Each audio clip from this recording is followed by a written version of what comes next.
Une réconciliation qui nous a fait plaisir à tous, c'est celle de Hollywood et de l'une de ses plus belles, l'une de ses plus sympathiques étoiles, Madame Ingrid Bergman. En effet, après une bouderie de 8 ans, New York et Hollywood ont récemment décerné à Ingrid Bergman 2 Oscars, dont l'un, le prix de la critique, et l'autre pour la meilleure interprétation féminine dans le film Anastasia.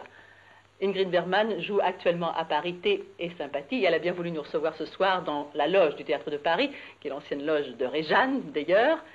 Merci Madame Bergman, on sait que vous êtes actuellement très occupée, assaillie par la publicité d'un peu partout. Cette réconciliation nous a fait très plaisir, nous vous disions.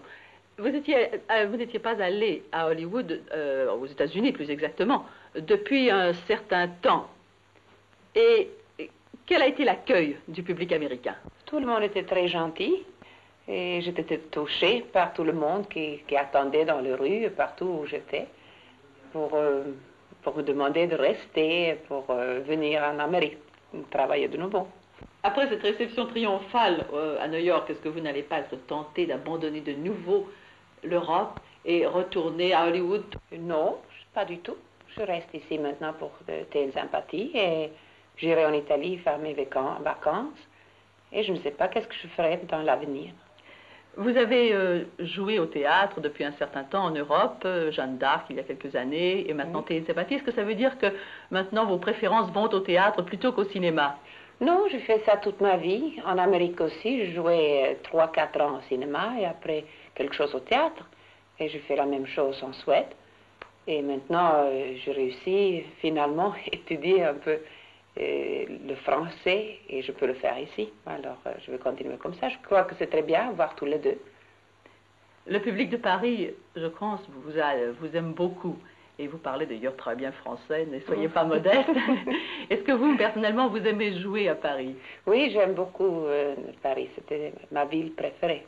Est-ce que vos enfants sont avec vous ici? Oui, ils sont tous ici. Ils sont habitués aussi avec Paris parce que l'année passée, j'ai fait un film ici, alors ils sont habitués et mes enfants parlent aussi le français maintenant. Est-ce qu'ils vont en classe ici? Oui. Ils apprennent le français aussi bien que l'italien, l'anglais et le suédois?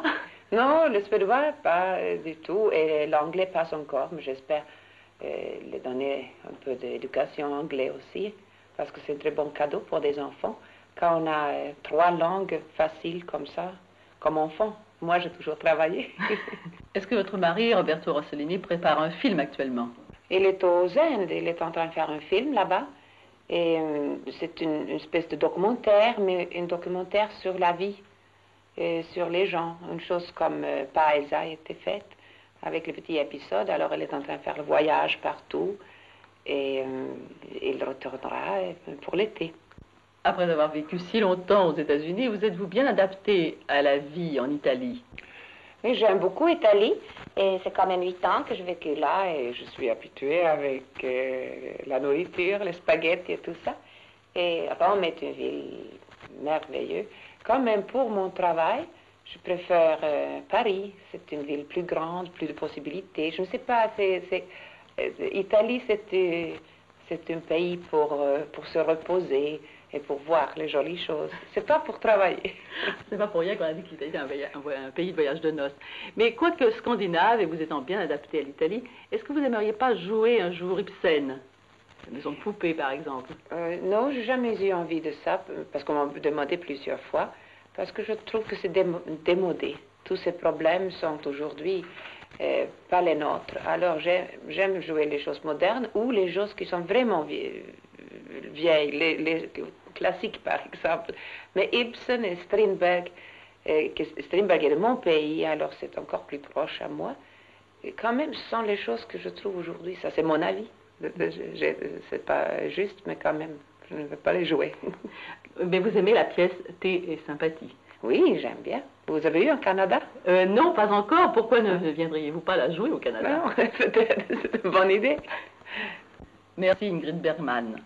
Et puisque maintenant vous avez retrouvé la route de l'Amérique, espérons qu'un jour vous ferez un détour par le Canada et que vous puissiez ainsi ravir tous vos admirateurs qui déjà vous ont admiré à l'écran, mais cette fois voudraient vous voir à la scène.